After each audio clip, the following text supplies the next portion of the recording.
Hello, hello. Thank you for watching. Welcome to another installment. If you can click the like and the subscribe button, that would be great. I wanted to talk this time about the unfortunate circumstances that are confronting America with this entire statues debacle. So, we have many people who are very angry about statues.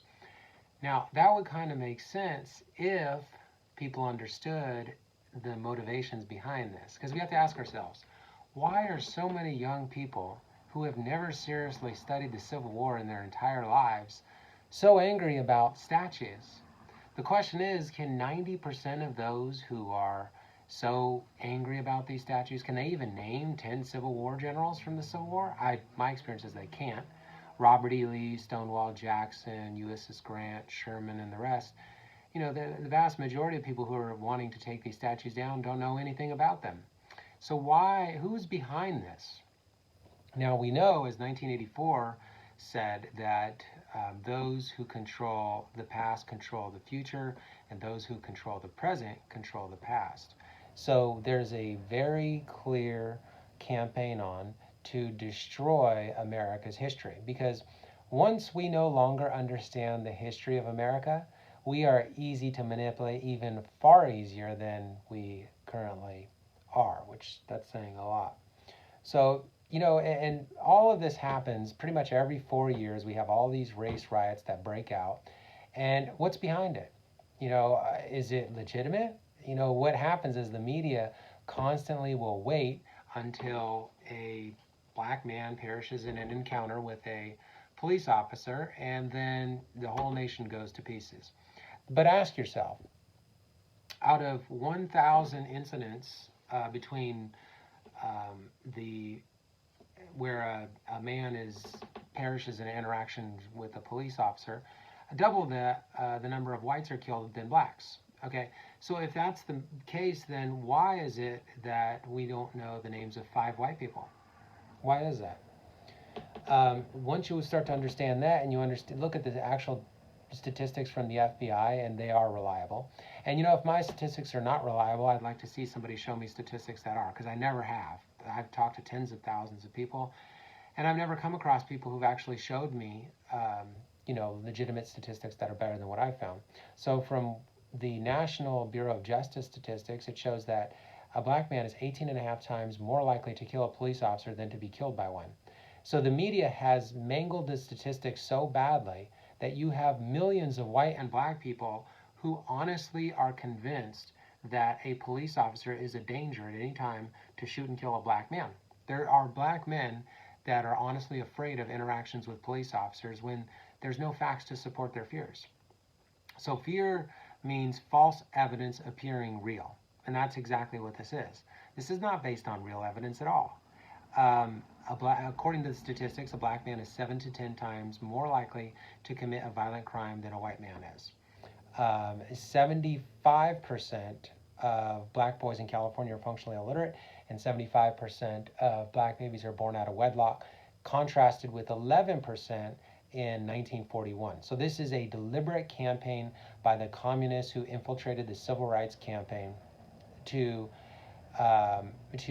destroy the black family. Lyndon Baines Johnson said in the 1960s that we'll have those ends voting Democrat for the next 100 years. The way to do that is to take the black man out of the home, replace him with daddy government, and give women Section 8, food stamps, WIC, the rest of it. It's a very deliberate campaign to destroy the family unit. Also, there are 9 unarmed black men a year out of 330 million Americans that are killed in interactions with police, and of those, 90% are entirely justified.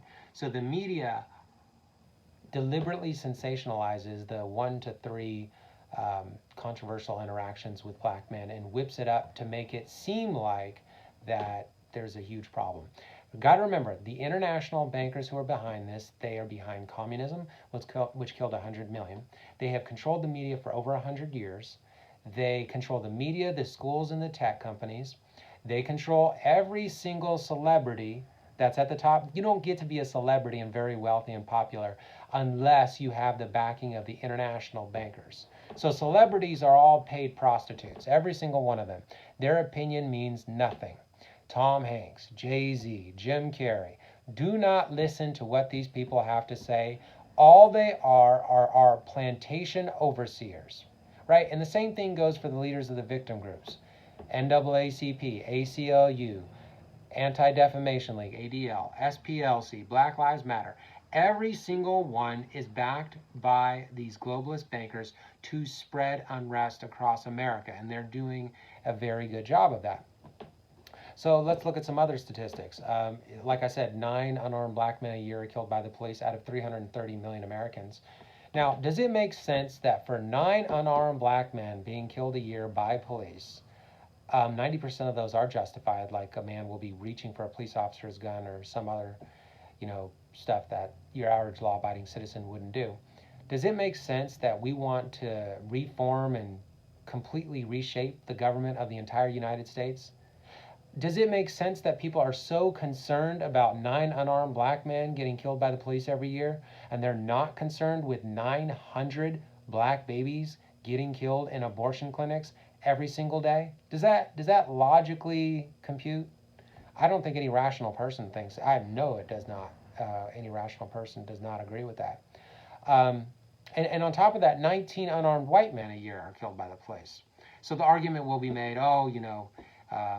black men are killed by police at a higher proportion to the population that they comprise. That may be so, but the police are called most often on blacks by blacks because the black percentage of the crime is higher, and that is due to the deliberate attack of the white international banker media on the black community.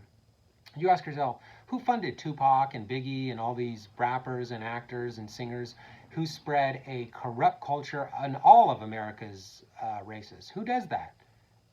It would be your international bankers, because they realize if you break apart the family, you destroy the component that we all had in 1900, where sex is for marriage alone, and if you want to have sex in marriage, you have kids. They broke that apart because they realized they could not rule if we had individual family units that were intact and impervious to the attacks of their media, schools, and tech companies. But what we have now is we have an atomized society, isolated individuals, especially young males, who are easily manipulated. You see, if you get a kid on drugs or any form of sex outside of marriage before, in their youth, including porn and masturbation, their brain is far easier for the media to control. It's a simple fact. The person who is virtuous, because what is virtue? Virtue means we have to fight ourselves. It's called self-restraint, self-discipline, self-control, self-denial. These are all terms that we don't hear from the media, schools, and tech companies because they don't want us to have that. They realize we would not be susceptible to their information propaganda every single day if we did know that. Also, if you look at the stats, the idea that white America is just totally racist is totally bogus. 600,000 violent crimes a year are committed between the races, and 90% are black on white. And I don't say this video to stigmatize anyone who's black, because there are millions of good conservative black people in America who will not be deceived by the media. Unfortunately, there are millions of white, black, and every single race who are deceived by this media, and it's creating dangerous tensions because these are people who, they don't see justice as being colorblind. They see justice in light of, if you are my race, then you must be right, and if you are not my race, then you must be wrong. That kind of thinking is destructive to America. We cannot survive as a nation like that. So, and that's what the media wants. They want this tribalism because they realize if we are all split apart in our tribes, we're easy to manipulate. Divide and conquer. America doesn't have a skin problem. America has a sin problem. And that's something that if we recognize that, we can easily withstand the onslaught of the bankers. Also wanted to talk about education because education is key in a lot of our beliefs. K through 12, we did not really learn history at all. And I know because I went through K through 12 and I read extensively outside of K through 12, and I still didn't know because there's a very concerted campaign to manipulate our minds. There's a great book called The Crimes of the Educators by Alex Newman. There's also a free 14-part series at Epoch Times, EPOCH, with Alex Newman. It's a 14-part series, and it details the 150 years of indoctrination that these educators have been putting in our school system. So I think I've reached the 10-minute mark. Tomorrow or the next day we'll have more informative videos. Thank you very much for watching. Please spread, please share, please subscribe. Thank you very much. Have a great day.